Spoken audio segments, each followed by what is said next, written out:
Hello everyone, my name's Pete Weller and I'm Chief Nurse here at Tameside and Glossop Integrated Care Foundation Trust.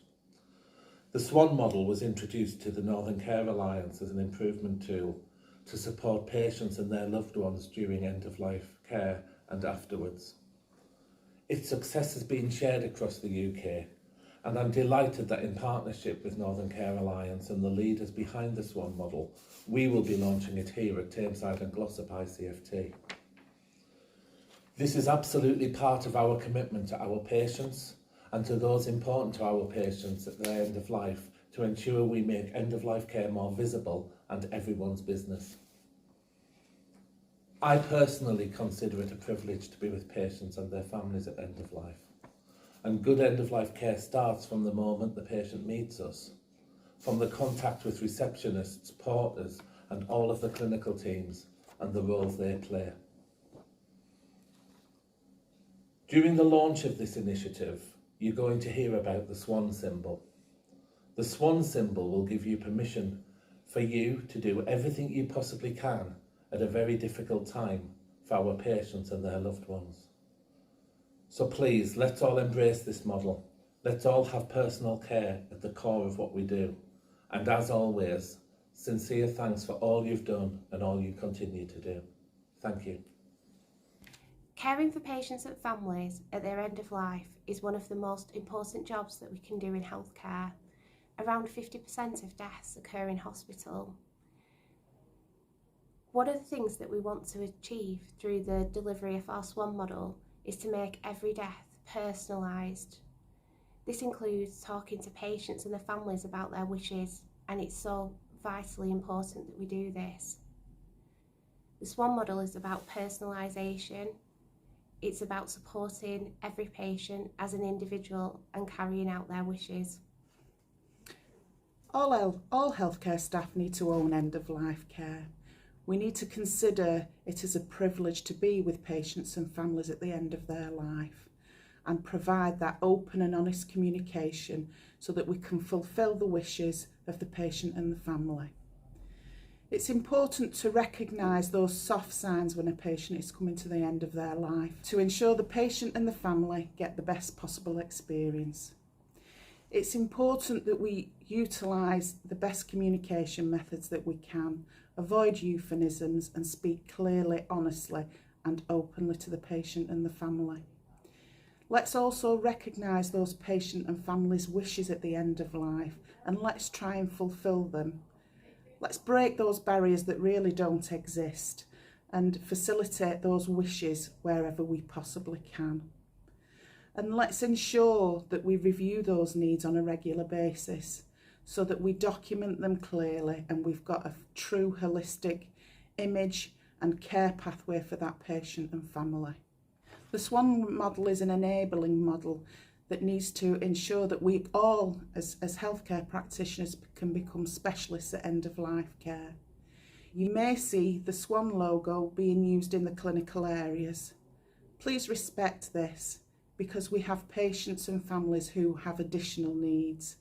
If you see a family member walking along the corridor with a bag with a Swan logo on, again, please respect this and ensure we can support that family in any way they may need. So when I think about the Swan model of end-of-life care, I guess the S and the W, the signs, and recognising the signs of nearing the end of life of a person, and the communication, the words that we use to talk about this, are two things that I'd like to spend a few moments thinking about. It's really important that we recognise when a patient is nearing the end of their life. And then I suppose on top of that, it's very important that we recognise when they're actually dying, because this enables patients to plan and families to plan and discuss what their choices would want to be about how the dying process would be best supported and managed for themselves. So that recognition gives people time to choose and time to discuss, and I think that's really important. And laterally, recognising that the person's actually dying enables us to provide full support for the things that the patient needs support with, and to be able to concentrate on those things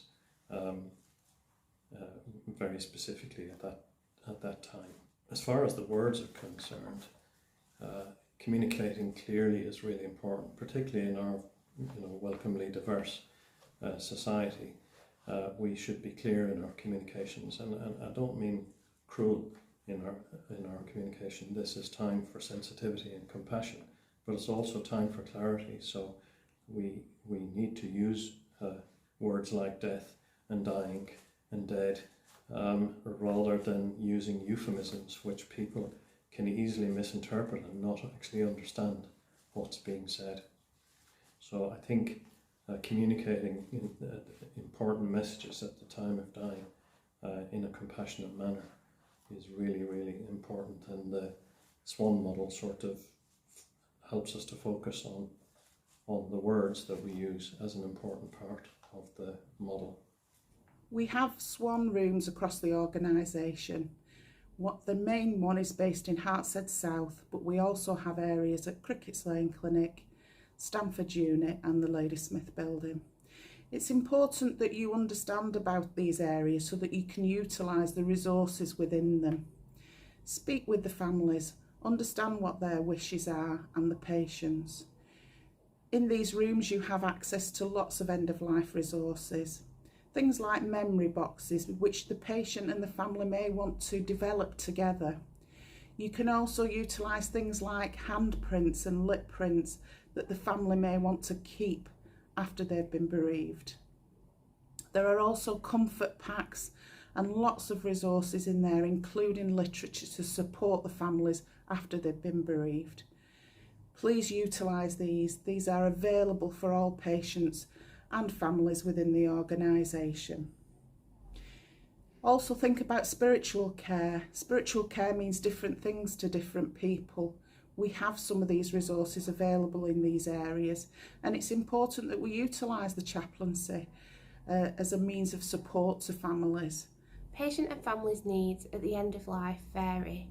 There is not a standardised approach, and what we do for our patients is centred around the individual.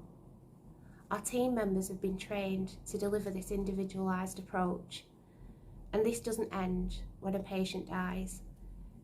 Our team is supported to support families through the bereavement process. It's important that we review patients and ensure that their needs and wishes are documented. This might change throughout the patient's journey, so it's really important that we ask the questions. What I really, really like about the Swan model, and I think something that's so important, is that the Swan model gives us permission to break the rules in a really positive way.